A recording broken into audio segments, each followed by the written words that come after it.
Hello everyone, Assalamu alaikum. Welcome back to my channel Sharmin Cooking World. I am a regular content creator, upload video daily on YouTube. Please like, comment, share and subscribe my YouTube channel. Enjoy this video. তো বন্ধুরা আজকে আমি কি recipe করব সেটা আমি আপনাদের সাথে শেয়ার করব। তো এখানে দেখতেই পাচ্ছেন উপকরণগুলো সব দেওয়াই আছে।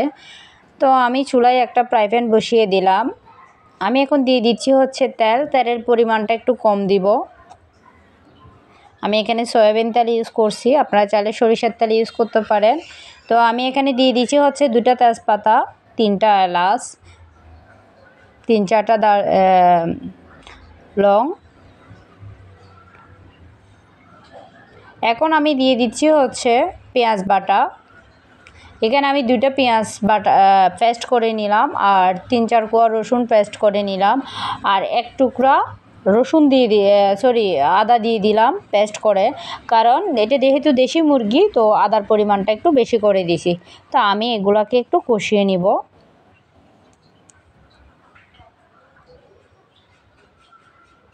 কম তেল দিয়েও সুন্দর করে রান্না করা যায়।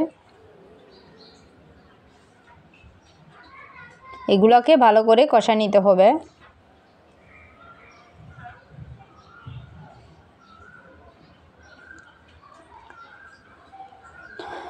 তো এই তো দেখতে পাচ্ছেন আমার এগুলো হচ্ছে কষানো হয়ে গেছে। এখন আমি দিয়ে দিব 1 চামচ টমেটো সস।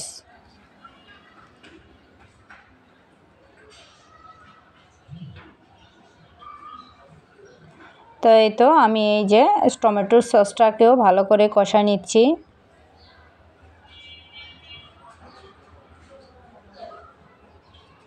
তো এইগুলাকে আমি ভালো করে নাড়াচাড়া করে দিব।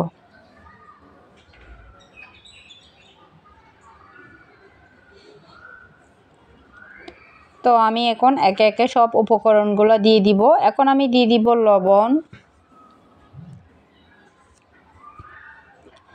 1 চামচ হলুদ, 2 চামচ মরিচের গুঁড়া।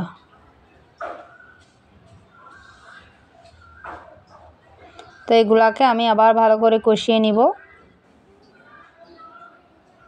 তো বন্ধুরা যারা আমার চ্যানেলে নতুন, যারা আমার চ্যানেলটি এখনও সাবস্ক্রাইব করেন নাই, প্লিজ আমার চ্যানেলটি সাবস্ক্রাইব করবেন, পাশে থাকা বেল আইকনটি অন করে দিবেন। এতে করে যখনই আমি ভিডিও ছাড়বো সাথে সাথে আপনাদের কাছে নোটিফিকেশান চলে যাবে। আর যারা আমার চ্যানেলটি সাবস্ক্রাইব করছেন তাদেরকে অসংখ্য ধন্যবাদ। এতে দেখতে পাচ্ছেন আমার এটা কষানোর পর আমি এই যে মাংসগুলো দিয়ে দিচ্ছি আর এখন আমি দিয়ে দিচ্ছি নতুন আলু। তো এগুলাকেও আমি ভালো করে কষিয়ে নিব।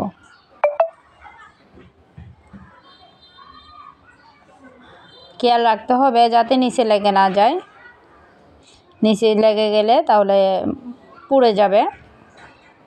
তো আমি নিচেরগুলো হচ্ছে উপরে করে দিচ্ছি।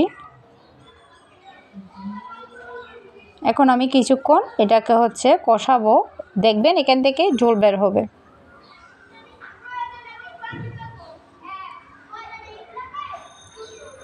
কালারটাও অনেক সুন্দর আসছে মাশাআল্লাহ। আমি আবার নাড়াচাড়া করে দিচ্ছি।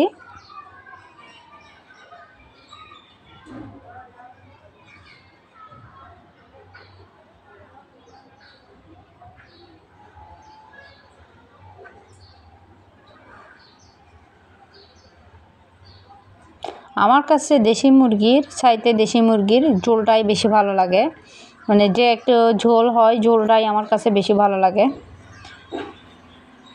এখানে একটু পানি দিয়ে দিলাম। আমি ঢাকনাটা দিয়ে দিলাম। 4-5 মিনিট পর আমি ঢাকনাটা তুলে নিলাম, কারণ আমি চুলার আঁচটা ছোটো করে দিছিলাম একটু কষানোর জন্য। তো এই তো দেখতে পাচ্ছেন আমি এগুলোকে আবার নাড়াচাড়া করে দিচ্ছি।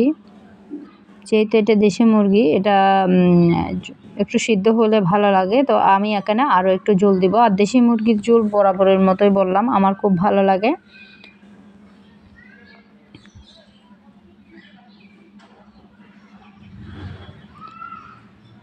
এই তো দেখেন আমি যে পানি দিছি পানিটা সিদ্ধ হয়ে একদম কমে গেছে। তো এখানে আর একটু পানি দিতে হবে, এটা যাতে সিদ্ধ হয়ে একটু ঝোলটা থাকে। তা আমি আর একটু পানি দিচ্ছি। এমন একটা সময় হচ্ছে আমাদের পানি ছিল না, কোথাও পানি ছিল না। তো যাই হোক, তো এখানে হচ্ছে আমি 1 চামচ জিরার গুঁড়া ইউজ করলাম। তাই আমি 1 চামচ জিরার গুঁড়া দিয়ে দিলাম। ঢাকনাটা দিয়ে দিলাম। আমি এখন একটু লবণ দেখতেছি, আবার ঢাকনা দিয়ে দিলাম।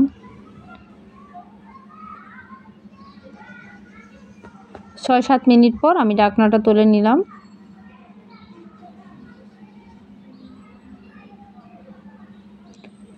এখানে একটা জিনিস দিব, আপনাদেরকে দেখাবো একটু পর।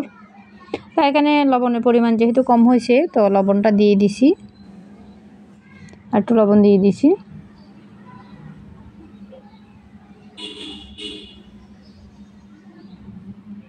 আমি এখানে 5টা পেঁয়াজও দিয়ে দিচ্ছি।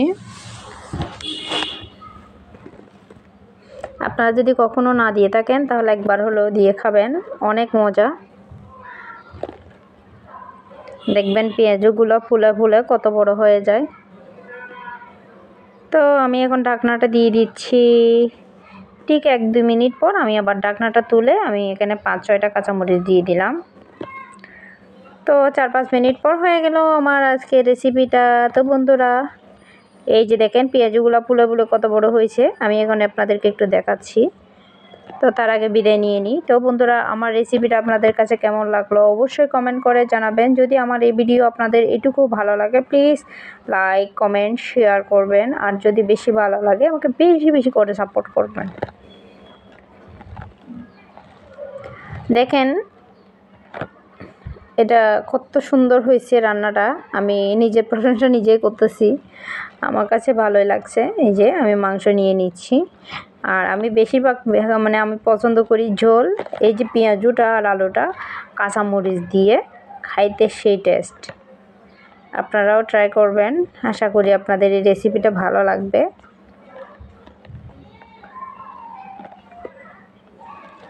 তো আল্লাহ হাফেজ, আসসালামু আলাইকুম, ভালো থাকবেন সবাই।